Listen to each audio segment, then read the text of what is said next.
we talk sports talk. We back in the building today. I'm one of the hosts, David O, and I'm here today with my brother. D. Broussard. Yes, sir. Yes, sir. What's been going on with you, man? Oh man, you know how I go. Same old, same Living, old, huh? trying to stay ahead of the game. I feel you on that, bro. I feel you on that. Yes, sir. I feel you. But yeah, man. So another episode presented the best. And today we're gonna be talking some NBA. We got a couple topics that we're gonna be discussing. Some very relevant topics. About the game, how it's evolving, and also about who is considered the greatest and who's considered some of the influential players of the game today. So without further ado, I'm gonna let my boy D take over, do what he do, and then we gonna get into it. Yeah, man. First things first. Like always, we're gonna dive into what you think. Now, what you think is a segment of our show where we pick different topics and we give you guys our perspective on each one of these topics. And first off, we're gonna dive into this one. Do is load management hurting the NBA's popularity? What you think? I think it is hurting the NBA's popularity, and the reason why I think it's hurting the popularity is because at the end of the day, with load management, you know, fans come to the games as we discussed, kind of like when we was talking about, a couple episodes back about the college kid, situation with him sitting Hmm. out and things like that. These fans come to the games to see the star players, and they want to see these people play. And they pay a lot of money for these tickets. Some people got courtside seats. Some people pay for suites. And you got some average fans that buy the average ticket. But at the end of the day, no matter what you paid for your ticket, you want to come to see the player that the more popular, the higher jerseys sales and things like that. So I think it is hurting the NBA's popularity because when you have load management, when you may have a back to back game and you sitting out, your star players on that back to back game, he might have played in, I don't know, Houston, tonight, but in Dallas he'll sit out, right? So now the fans who may not travel to Houston or don't live in Houston now they can't see the player that they wanted to play because they was expecting to see him in Dallas or see him in Hmm. Phoenix or in Atlanta. So now, when they have those back to backs like that and they sit the players out, it just hurts the fan experience. I understand, the rest for the players, but at the end of the day, it's like, you're getting paid millions of dollars and this is your job and this is what you're coming to work for. If you're not hurt, you should be playing. And even if you're doing load management, maybe, have to take the whole night off, maybe take off a quarter, maybe take off, 2 quarters or, maybe less minutes per quarter. But you definitely should be playing, because not only does it hurt the fan experience, but then it also, kind of hurts the viewership, for the TV ratings as well. Because it's like if I know Lakers playing tonight and there ain't gonna be no LeBron, or if I know Warriors playing, it ain't no Steph, I'm not gonna really be interested or want to watch the game because those the players I'm looking to see.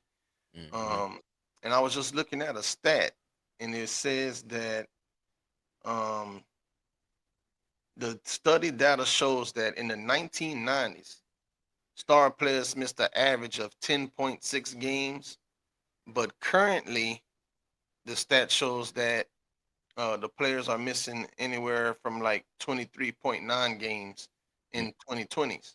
So that's basically almost 100% more that the players are missing games now in this era compared to in the 1990s. And that is why I think the hurting the NBA's popularity. Um, because of the fan experience, the TV viewership, and then also another stat real quick too. It says that under the new CBA, player awards eligibility is now tied to a minimum number of games played to encourage participation. So I just want to give both sides perspective. So the NBA is starting to do things, and the CBA agreement is starting to do things to where these players are having to participate in order to earn all of their money. And all of the bonuses and things that they're entitled to with the contracts. So in the NBA, they also starting to penalize teams too, not only for like tanking, but also for like load management and things too. From some things that I've been seeing. hmm hmm Yeah, yeah. I definitely agree with you on that as far as the fans' perspective goes. And also, like you said, they brought in the 65 game rule, as far as being able to play 65 games in order to win a season award. And I just, like I said, I agree with you. I feel like it really hurts the fans because, if I'm going to the game and I want to see LeBron James or Luka Doncic, whoever it may be, and they're resting that night, it kind of makes me feel like I wasted my money as a fan because I might have paid a nice amount of money to acquire these seats that I had, and then I get these seats, and then the guy that I'm looking to see playing the game is not playing.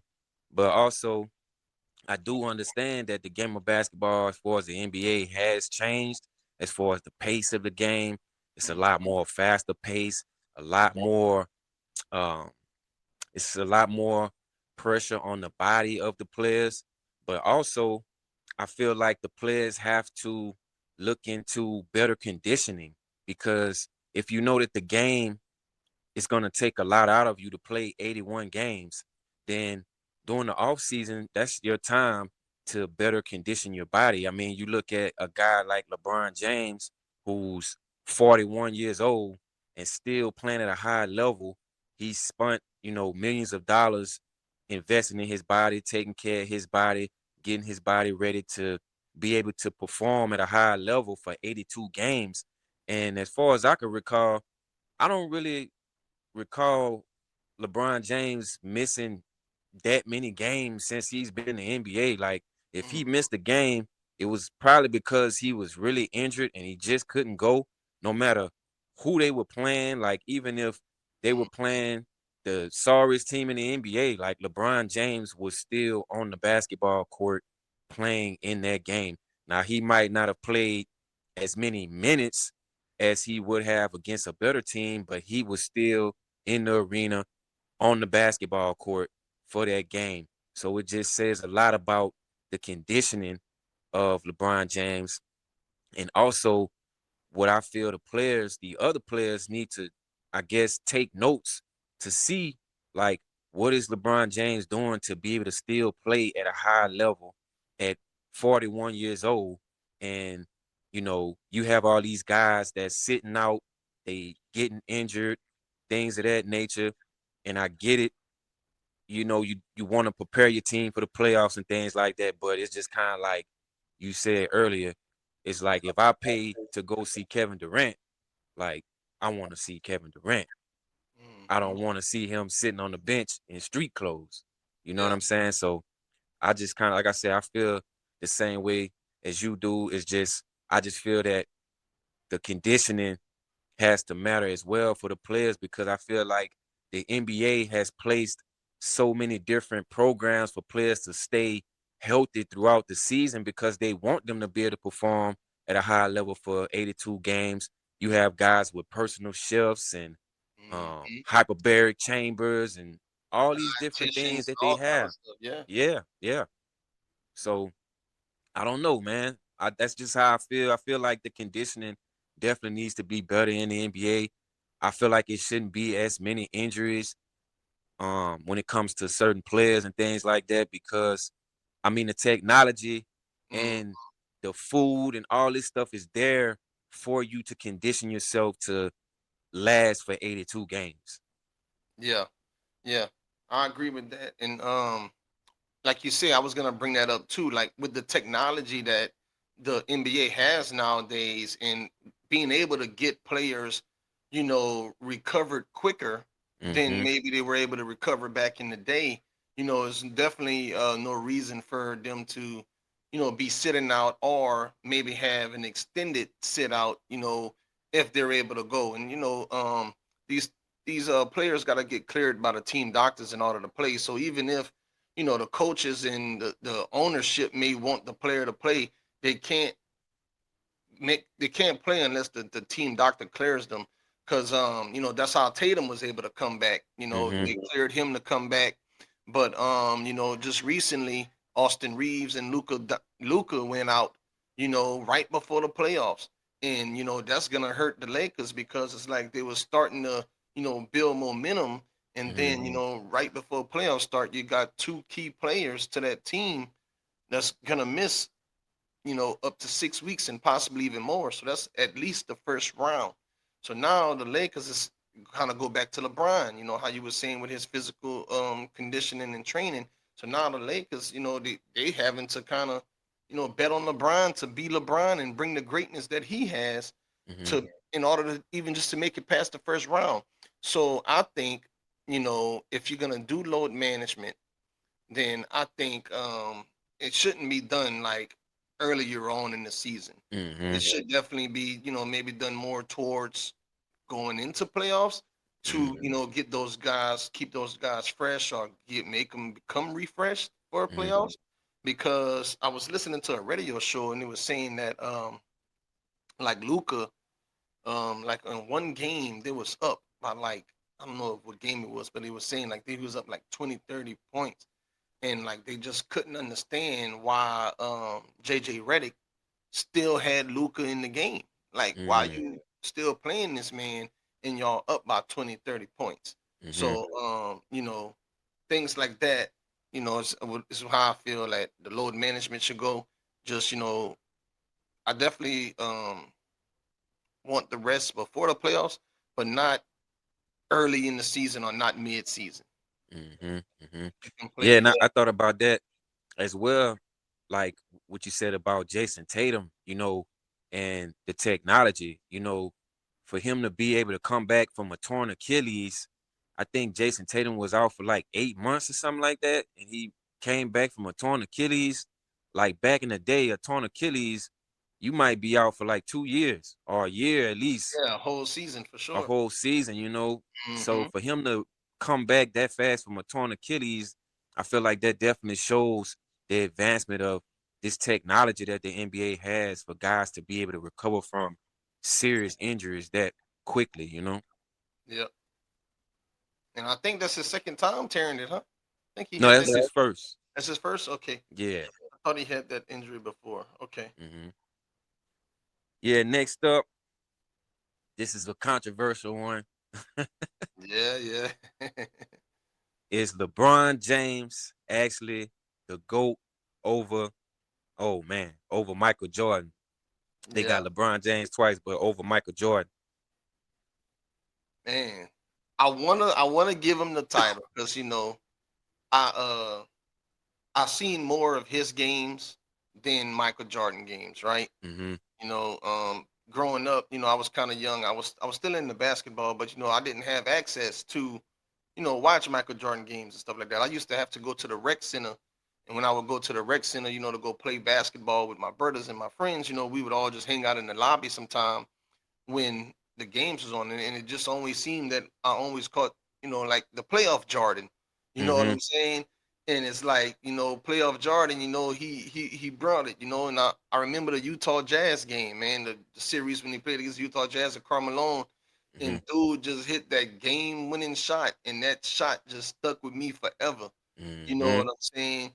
And kind of like with LeBron too, like when they was down 3-1 against the Warriors and he made that big block. Hmm. You know what I'm saying? And that changed the momentum of that game and that's Hmm. always stuck with me. So they both have a highlight that stuck with me as a young, person and as an older person. But when it comes down to who's the GOAT, you got to kind of look at it from all perspectives, right? Hmm. So Jordan got a 6-0 final record, never lost in the finals. Hmm. LeBron James been to the finals 10 times, but only got 4 rings, right? Hmm. Um he Jordan didn't have to leave to go get his rings. Mm, LeBron had to leave to go get his first two. Came back, down 3-1 and was able to pull it off. mm-hmm, So does that series kind of qualifies him as a GOAT, being that nobody or maybe one of the team or maybe nobody has ever come back from a 3-1 finals. mm, So you can kind of debate that, right? But at the end of the day, Jordan, I'm looking at some stats right now. Jordan again 6-0 in the NBA finals with 6 finals MVPs, mm, never requiring a game 7. You know what I'm saying? Scoring dominance. He holds the highest career scoring average, um 30.1 points per game in regular season history, and he has the highest playoff history at 33.4 points per game. Not only was he an offensive scoring, dominant player, he also played defense. You know what I'm saying? Jordan, um, what did it say right here? It said he was a dominant scorer and elite defender, winning 10 scoring titles and defensive player of the year, mm, right? And not only that, he also had that Kobe, mentality when it came to, just relentless competitiveness and, you know, playing competition at high levels, right? So all of those things leads me to say that he's the GOAT. Now, when I look at some of LeBron's stats, LeBron, he got the longevity. This is his 22nd season. He has all-time records as well. He got all-time leading scorer, and he ranks, in the top, for assists and rebounds. So LeBron was more of an all-around player with the longevity and got titles to, go along with that.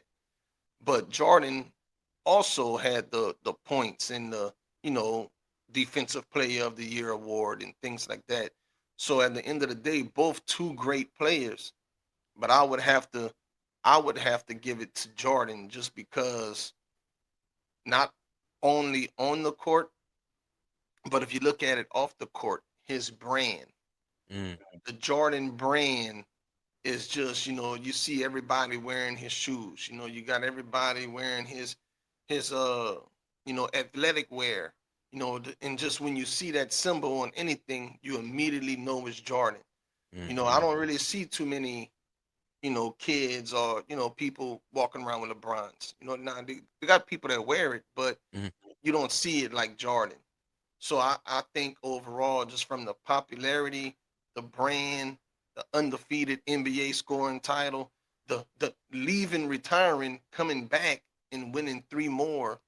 You know what I'm saying? And every time, so I just feel like those reasons give and Jordan I think played too, and we'll talk about this a little later, but I think Jordan played in a more difficult era than mm, what LeBron is playing in. Back then, they were more physical, as mm, we kind of you know gonna talk about probably in the next segment and stuff. The NBA is kind of changed. It's a mm, little softer now. They're not letting people get as physical. You can flop now and get a charge call. Back in the day, these guys was fighting. They was, losing teeth, all kind of stuff, man. So I think Jordan just played, no, for real. Like, That's a fact though. Nah, that's true. I just think, that era. And It's a then different Jordan, era. he played with some of the greats. He played Mm-hmm, against Larry Bird. He had all those other guys that came up in those times. Magic Johnson. Played against Kobe. You know what I'm saying? Allen Iverson. You know what I'm saying? And it's like LeBron now he's in the era to like he got some greats too, but I just don't feel like some of the greats that's in this era is can compare it to some of the greats that's in the Jordan era. You know what I'm mm, saying? And some of the Hall of Famers that's in that era. Because like, mm-hmm, we got the Stephs, we got, people that's gonna be Hall of Famers, right? Dwayne Wade, Chris Bosh, other guys who, Shaq, who LeBron played against, but that era they had Jordan, they had Pippen, they had Rodman, they had Patrick Ewing, Shaquille O'Neal still was, part of that era as well. Keem Olajuwon back in the '90s, the Houston Rockets team with Clutch City, they winning 2 titles. And I think that's the years. I think the years they won is when the years when Jordan went in the league, right? I think so. Yeah. Yeah, because they hmm titles was in the '90s. You know what I'm Right. saying? So it's like if Jordan wouldn't have never left, maybe they wouldn't even had them titles. So That's um, true. I I think that gives Jordan the goat of all time. hmm But if I had to go with a goat for just this era, I hmm mean, yeah, LeBron got it. You know who hmm who who can match what he's done and continue to do hmm besides Steph Curry. Right. Right. Uh. Yeah. I gotta agree with you on that. I always get torn on this topic because I grew up. I'm an '80s baby, so I grew up in the '90s. To me, I felt like that was the best era of everything. And it's like I've been able to see both because I've been an NBA fan for like so long. My dad, he actually like put me on Michael Jordan like when I was a young kid. And we watch him and stuff like that. And you know, so I was able to see Mike play, and I became a LeBron James fan in high school, probably like around '03 or something like that. When I started hearing about him, and finally saw him play on ESPN, and I was like, man, this dude gonna be something serious. And Mhm. so it's like I've been able to see both of their careers, and it's kind of hard for me to kind of, I guess, compare the two, because ultimately it's like I do feel like MJ is still the GOAT. It's like you said, 6-0 in the finals, all the accomplishments that the MVPs, the defensive player of the year, um, just MJ, man, like you say, the overall brand, the just everything about MJ. But it's like when I look at LeBron, I kind of look at like what you said, the longevity. LeBron James still playing at 41 years old. He never took a season off. He's been playing every season since he's been in the NBA. And it was kind of like what I said earlier about playing every game. And even Yeah. in the playoffs, he's playing every game in the season, plus the playoffs, going to the finals, 10 appearances on top of um like the all-time stats, him being an all-time leading scorer, passing Kareem Abdul-Jabbar. So it's a lot of things that kind of make me feel like LeBron is, I would say, can be considered as the greatest of all time because of the stats and the accomplishments in the NBA. But I think with me, the only thing that separate the two is Mike having them 6 rings, in my opinion. I love Brian. I'm a big Brian fan. Always went with Brian, no matter where he went, Miami, whatever. Like, I'm riding with Brian, ride Yeah. or die.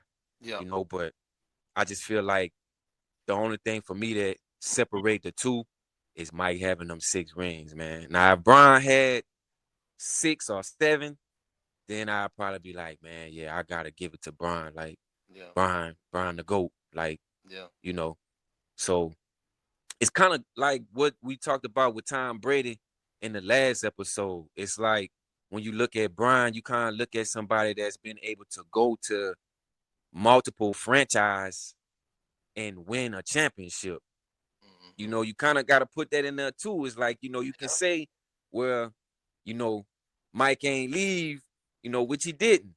But then you kind of look at it and say, well, Brian left and went to multiple franchises and was still able to win a championship, you Hmm. know. And I always say this too, like about LeBron.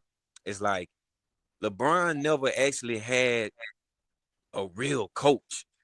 Like, cause you know me, like I tell you, I'm all about coaching, Hmm. systems, things of that nature. And when I look back at LeBron's career, like LeBron never really had a real coach. Like I feel like Tyronn Lue was probably the best coach LeBron ever had, like his entire career, in my opinion. Like So he you don't never think had a Mike good Brown? coach. You don't think Mike Brown was good? Man, we already talked about Mike Brown.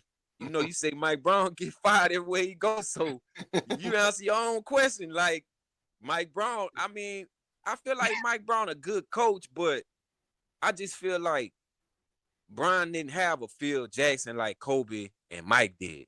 Yeah. Because Phil Jackson, I always tell people like Phil Jackson played a major part in Michael and Kobe winning championships, bro. Like Yeah. that triangle Yeah, for offense, real. all that, bro. Like Phil Jackson played a huge part, bro. The coaching and the system Yeah. played a part. Because when you look at Mike's early career, like if you look at The Last Dance in his early career when Doug Collins was his coach, Mike wasn't Mike, that he was with Phil with Doug Collins. Everything was pretty much running through Mike in the early years. And then when Phil got there, they went to more of a ball movement type system and they start winning. Mm-hmm. So it's just like that's my thing with Brian. I just feel like Brian never really had no good coach, and he's still been able to get to the top of the mountain without a good coach. That said a lot about him as a player. I don't know, man. Like I said, I'm always torn in this conversation because I don't know. It's like I feel like Mike the GOAT, being I'm a 80s baby, I grew up on Mike, idolizing Mike like everybody. But it's like when I look at Brian, I'm like, man, this dude's something different, bro. Like, Mm-hmm. I And don't know, man. I think the reason why a lot of people always lean towards Mike, just like you said, like the only thing really separating LeBron and Mike is the 6 rings. And even when people question Mike about it, he brings it up. He like Mm-hmm. 6-0.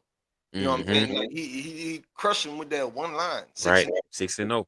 You know what I'm saying? So it's like, can you consider somebody a GOAT over somebody who has more championships than you? Mm. Because and if you ask that question, because like, okay, Mike got 6, but Bill Russell got 11. Mm-hmm. You know what I'm saying? Robert Horry got, I think, like 6 rings, Mm-hmm. 6 or I 7 think rings. Robert Orr got like 7. Yeah. Yeah. So, I mean, yeah, even Mike got those 6 and LeBron got 4, but they got people that got just as much rings as Mike and even more than Mike. Mm. So why are we considering Mike the GOAT and not considering these other players the GOAT? You know what I'm saying? And that's when it comes down to stats and I Mm-hmm. guess likemanship. People in brandability, marketability, and stuff. So that all comes into play. And I think LeBron has all of that too. But what I think too is that people was upset with Brian. People upset with Brian because he moved around a lot. He didn't Mm-hmm. he didn't stay. You know what I'm Mm-hmm. saying? I think if he would have stayed Mm-hmm. in Cleveland, you I know what agree I'm with that. saying? He would get more love, even if he only had that one ring in Cleveland. If Mm-hmm. he would have stayed there, I think he would have got more. I think he would be considered more of the GOAT because he stayed. He brought the team. He put the team on his back all the time. 10 straight finals. I mean, who can do that? You Mm-hmm. know what I'm saying? And I think people was real salty when he Mm-hmm. made the decision to leave I agree. Cleveland to go to Miami, and just how he did it. You know what I'm saying? He made Mm-hmm. a whole, he did the whole segment, made the whole show about it, did it on national television. You know what I'm saying? So I think people still got that in their mind. And then, it's like when he went back to Cleveland, people thought, okay, we got him back. Mm-hmm. And then he left Left again. again. Yeah. But I can understand the reason he left the second time. I understand the reason he left the first time too. He left to go get a ring. Mm-hmm. And then the second time he left, I think the second time he left was more about legacy, Mm-hmm. to be able to play for the Los Angeles Lakers. Mm-hmm. You know what I'm saying? Because like not everybody get to play for that storied franchise of a team, and then just to kind of being that he is considered one of the greats, just to also put his name as one of the greats in the Lakers uniform. To follow the Magic Johnsons, the Kobe's, the Will Will Chamberlain played for the Lakers. Yeah. Will Chamberlain and Uh-huh. all of those other guys that then played for the Lakers, and just that. the history behind being a Laker and that organization. I Mm, think that when he left to go that time, it was more for legacy instead of championship rings. Because when he mhm, left, he was gonna be like he didn't go join nobody. He didn't mhm, join nobody, like he tried to get people to go with him to LA, Paul George, Kawhi Leonard, and they ended up going to the other LA team, but he didn't go and m- join up with nobody. He went mhm, there for the legacy, and then also off the court stuff. You know what I'm saying? mhm. Business and stuff like that. Right. So, but either way it go, like you said, I still rock with LeBron, Right. no matter even if I he had to be the I Lakers. I'm like I still. agree with you on that too, man. Like with him leaving from Cleveland, because even me myself as a LeBron fan, like I was kind of hurt that he left Cleveland, and I really felt like he should have stayed as well. And I think a lot of it was just, I guess, me having that old school mentality of like, you know, when you go to a team, like you stick it out, you ride it out, like like you say, even if you only win one ring, like you stay with that team your entire career, like Kobe, like Jordan. So I kind of feel like, yeah, that is something to mention as far as people being salty and kind of never really giving LeBron his flowers, because I think a lot of people still salty that he left Cleveland to go get the ring, and also him leaving Cleveland. But with LeBron doing what he did, it kind of changed like the outlook on the NBA, because once Bron did that, it's like all the other Mhm, superstars start going here, going there, going, mhm. and it's just like it made it to where it's like it kind of made it to where it's not I ain't gonna say it's interesting, but that competitiveness to me kind of left the NBA a little bit, because you got all these guys going to play with one another instead of everybody just wanting to beat each other. Yeah, So yeah, I definitely agree with you on him leaving on that. yeah, Yeah, yeah. He definitely started the super team wave for sure. that's a fact. Now, is Steph Curry the most influential player in NBA history? What you think, Dio? And I definitely think he's influential for sure. He definitely revolutionized the game. From like you mentioned earlier. You know what I'm saying, with space and the pace of the game. Mm-hmm. The 3 point. Revolutionizing the 3 point. You know what I'm saying? Because Mm-hmm. back in the day, we had. You used to have big men. Mm-hmm. Now we don't. You barely even got big men now. You don't see no Shaqs. You don't see no Mm-hmm. Hakeem. You don't see no Patrick Ewings. You don't see none of them. None of the guys that used to bang in the paint.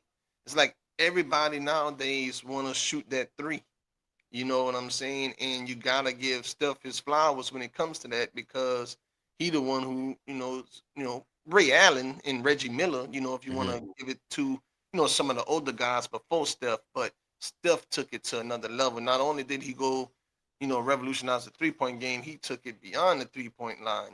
He's Mm-hmm. shooting half court shots. He's shooting shots that can be considered 4 point shots in Mm-hmm. NBA Jam. You know what I'm saying? Like dude is on fire, bro. Like That's a for fact. real. That's You a know what I'm fact. saying? And he rarely misses. You know what I'm Mm-hmm. saying? It's like when that ball leave his hand, bro, I'm always counting it. You know what Mm-hmm. I'm saying? I used to hate when LeBron used to play against the Warriors Me too, bro. in the playoffs and in the finals, and it's like that's Ooh. what stopped them from getting those rings He that did. They he did. considered the GOAT. You know what I'm They saying? did. So, definitely, I would definitely say he's an influential player. And I don't want to say he's the most, because, you Mm-hmm. got so many great players, right? Mm-hmm. That then came before him. And there's going to have more great players that come after him as well. Mm-hmm. But I definitely say he's at the very, very, very top, because of, revolutionizing the 3 point line, the game, the shot, the play style, the Mm-hmm. spacing, and all of that. And even, with he even made the big men want to start shooting threes. Not a big man shooting threes, and kids that's coming up these days, they're not saying, they still got people say they want to be like Mike, and be like Jordan, but you're hearing Steph name too. I want to be like Steph. You know what I'm saying? I want to Mm-hmm. shoot three. I tell my son all the time, like, he like, Daddy, why I'm not tall? I'm like, man, even though you're not tall, that don't mean you can't make the NBA. I'm like, if you Mm-hmm. got a shot and your shot on point and you knocking them down, somebody gonna give you a chance, son, because you don't have to go worry about dunking. Even Mm-hmm. people that dunk sometimes don't even dunk. They just do layups or whatever. Mm-hmm. You know what I'm saying? So even dunking, you still got it if you got the right of way and you got the lane, you're gonna take it, right? But everybody now is trying to shoot the three, and the game is just going to more of a space. And now, so I definitely want to give, Steph his flowers, and then I want to give Clay his flowers too, because Clay Thompson, when him and Steph was together, it was the Splash Brothers, and bruh, that was a dangerous Them boys was combination. cold, man. That was a dangerous combination. I hate that Clay left Yeah, to we go talked about that. chase a bag, Mm-hmm. you know, and really not really doing much, with his new team in Dallas and stuff like that. And then I think he even got traded, Mm-hmm. uh, but man, shout out to Steph Curry, Nah, he's man. still there. He's still in Clay's Dallas. still there. Okay, I thought they had put him in the package when Dallas was making all of the moves and stuff. I thought they No, had put him in the he's package. still there. Okay, yeah. So I definitely shout out to Steph. I know his dad. I think they retired his dad jersey. Uh, Mm-hmm. the Hornets finally retired his jersey. So shout out to the Curry family.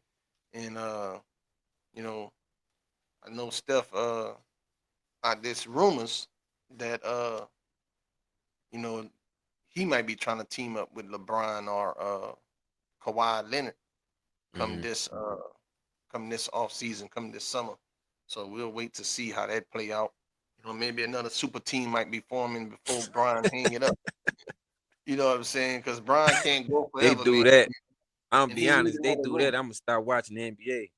Like I'm Nah, tired bro, of super team I'm gonna era. watch that, bro. I'm gonna watch I'm that. tired of super team era, man. Ain't gonna lie.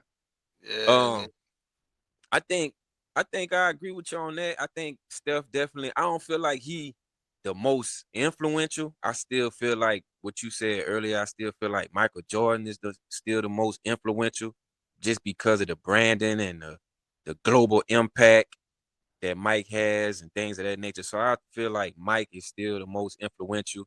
You know, not ESPN, NBC paid Mike like 30 Mm, million just to do like a segment on mm, NBC. So I mm, feel like Mike is still the more influential player in the NBA. But I do agree with you as far as saying that Steph like revolutionized the game and changed the game of basketball completely, because even on the amateur level, you see guys playing positionless basketball, shooting mm, a 3-point shot.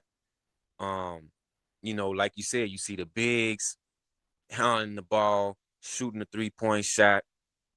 So I definitely feel like he changed the game of basketball in today's era, because, like I say, it's from the NBA all the way down to amateur basketball. They all playing space and pace type basketball, and they yeah. shooting a three more than any other shot. Yep. So I definitely feel like, yeah, he has some influence, but most influential, I still gotta go with MJ on that. Yep. Yeah. Yep. Yep.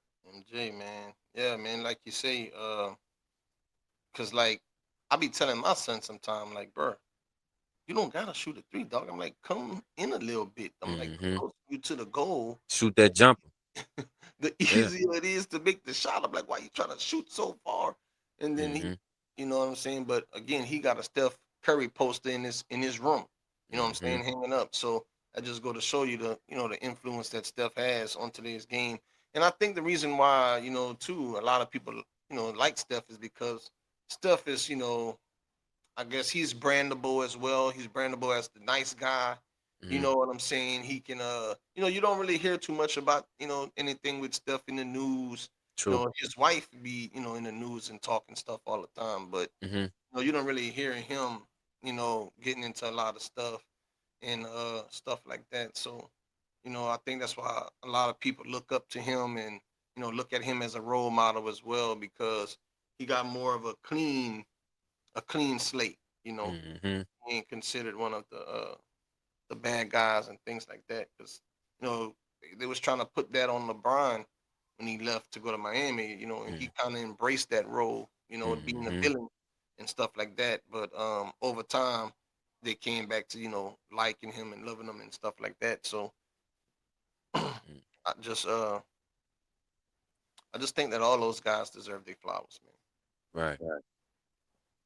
Is defense disappearing from the NBA? Dio, what you think? Is defense disappearing from the NBA? I definitely think is disappearing. Just because of the high scoring games, man. I seen the other night, man. The Miami Heat was playing somebody, and the Miami Heat had 152 points, and the Mm, other team had like 130, 140. And I'm mm-hmm. like, bro, if the games is that high, you ain't playing no defense. You just not, bro. I mean, For real, that's a fact. you in front of Yeah. your man, you may be following your man and you may be putting a body in front of him, but you ain't playing no defense. You ain't Mm-hmm. you ain't checking them, you ain't stealing the ball. But you can't blame the players because the defense now, not the defense, the NBA Mm-hmm. now with some of the rule changes that they made and the fouls that they calling, you can't have as much physical contact as back in the The 90s era. 90s. You know what I'm saying? It's making the game become defensiveless. With some of the rules that they employing now. I'm looking at one right now. They say rule changes in officiating.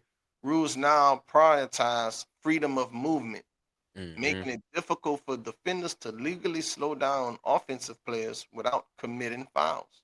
Mm-hmm. The crackdown on physical contact and lack of perimeter hand checking has significantly favored attackers. So Mm, basically, the rules is favoring the offense, kind of like how we was mentioning on the NFL segment the other day. How mm, those defensive guys can't make the hits and the tackles how they used to be. So now with the NBA, the defensive players they can't do the hand checking and the maybe pulling on the jersey a little bit or whatever. You know what I'm saying? Because of the rule changes and favoring the offense and mm, stuff like that. And then, like we mentioned earlier, too, the spacing. You know what I'm mm-hmm. saying? Now you got 5 people on the wing. You know what I'm saying? You got corner shot, wing shot, top of the key, wing corner. So it's like now it's making it harder for the defensive guys to kind of play defense with the floor being so spaced out. You know what I'm saying? So I think that's another reason why defense may seem like it's lacking from the NBA. It's not that the players ain't trying to play it; is that today's game is just it's faster pace, it's more space, and the rules have changed.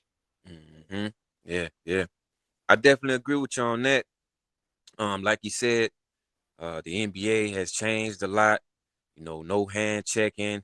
Also, they have the defensive 3-second rule where the center can't really camp in the lane for too long before the defensive second 3-second call is made. So I feel like it's hard, like you said, the same way we talked about the NFL. It's hard for the defenders to really defend when they call in weak fouls and you tap a guy, it's a foul, and it's just it's not it's hard for the defender to be as physical with the offensive player. And then also you see teams not really investing in a lot of defenders when it comes to building a team. Like you go back to the 90s, used to have guys like Dennis Rodman and excuse me, guys like that you know were like defensive guys. They were pretty much on their team just to play defense. Like, so you don't really have that a lot nowadays. Most teams are really building around shooting, shot creating, you know, more offensive minded players rather than the defense. Like you don't see teams really investing in defenders. Like, Yeah, so I definitely feel like the NBA defense is definitely starting to disappear. I would like to see it come back because I feel like that would make the game a lot more competitive. But like you said, with the space and pace, it's kind of hard to defend, you know, especially play man to man when there's a lot of floor spacing going on. You might have to run zone most of the time, but you can't really play man to man with all the floor spacing. So Yeah, no, I definitely agree with you on that. Like with they're not investing in defenders at all, uh, mm-hmm. for sure. Like in nowadays, a lot of players they ain't building their game on defense. They building their Mm, game on offense. Like they want to that's be true. shooters. Like everybody want to shoot the three, Mm-hmm. kind of like how we discussed. You know what I'm saying? It's no more Ryan Artest. It's no more Mm, that's a good Ben one. Wallace. You know what I'm saying? Mm-hmm. It's no more. I mean, now you got Wimby, with Mm-hmm. doing his thing on defense with the shot blocks and stuff, but you don't got no more Shaqs and you don't Mm, got no more Kevin Garnett's and you don't got no mm-hmm. more of those physical players that's gonna get down and dirty. I think Mm-hmm. the only one really who's still kind of doing it besides Wimby, Wimby really doing good, lately. But if you have to have the modern day, I guess, aggressor or person, it would be Draymond Green. You Yeah, know, yeah, yeah. I was about to say that too. yeah, Yeah, Draymond definitely still embodies that old school defensive type player. And I feel like Rudy Gobert as well too. yeah, Rudy Gobert won the defensive player of the year yeah, back to back. So I feel like Rudy still kind of give you that defensive center because Rudy don't really do a yeah, whole lot on offense. yeah, yeah, yeah. And like you So say, he did that back to back with the two-time, defensive, award and things. Yeah, so I would say those two guys. But besides hmm them two, I don't really, you don't really see, like you say, teams investing in the defenders and, hmm people basing their game off of that. hmm So definitely defensive. This and then now too with NBA expanding. Not only they expanding in Las Vegas and Seattle, but they also expanding like overseas and internationally. hmm And they're starting to, you know, I think they doing a deal with Africa for hmm African League, and then I think they also got a deal that they're gonna be doing too with the European League. And hmm and those guys, the rules of some of internationally is different from what the True. U.S. had. So hmm they're gonna have to incorporate some of those rules to become more of a global game. And hmm back in those countries out there, they ain't playing defense like that too. They basing their game off of scoring and True. spacing, and the NBA kind of started doing that too. So hmm yeah, man, definitely defense is definitely disappearing from the NBA. hmm But I don't think fans want to see defense. We ain't, mm we ain't looking. It's great when you can steal a ball, right, and do a fast break and have the big play afterwards. But at the end of the day, people want to see points, and I hmm think all sports is evolving towards that.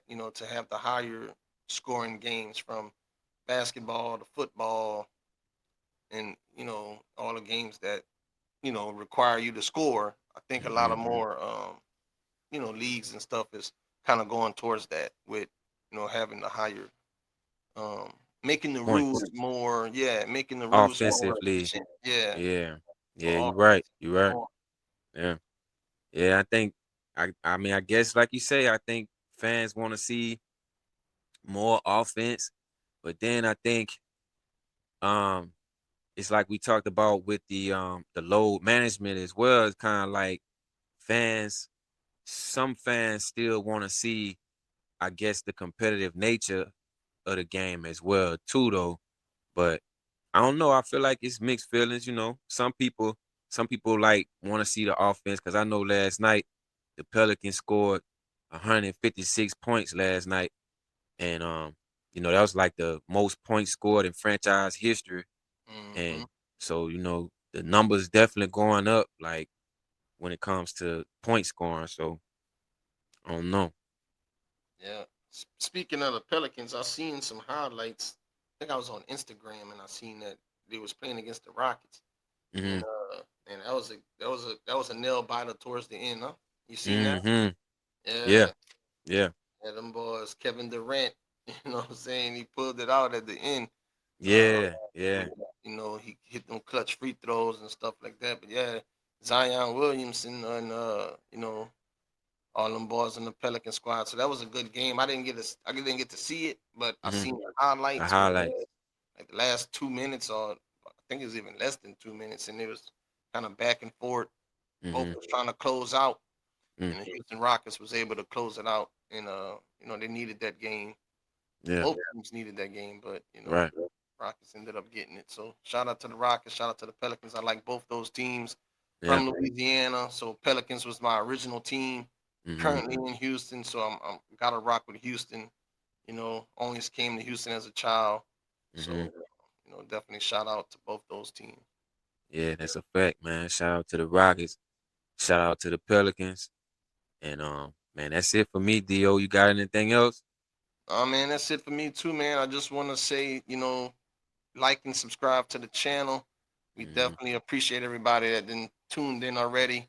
You know what I'm saying? That gives us the views and liking and commenting and sharing. Keep liking, commenting, and sharing. We definitely appreciate y'all. We're gonna keep bringing y'all some content.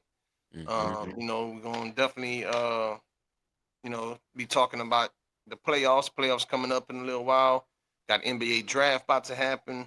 Mm-hmm. Baseball is going on, so we're gonna be getting into some more of that.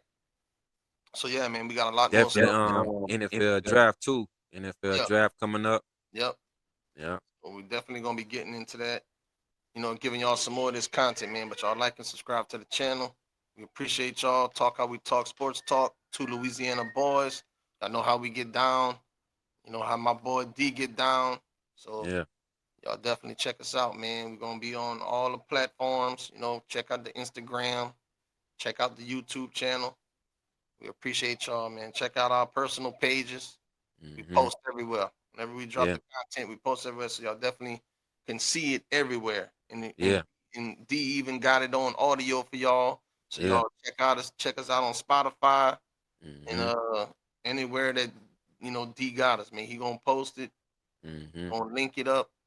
Y'all definitely check us out, man. We definitely appreciate y'all. Yes, sir. Yes, sir. Yeah, we appreciate everybody for like my boy say, man, watching the videos, subscribing to the channel. We appreciate y'all, man. So, like he say, man, make sure y'all like and subscribe. Appreciate y'all, man. We out. Peace.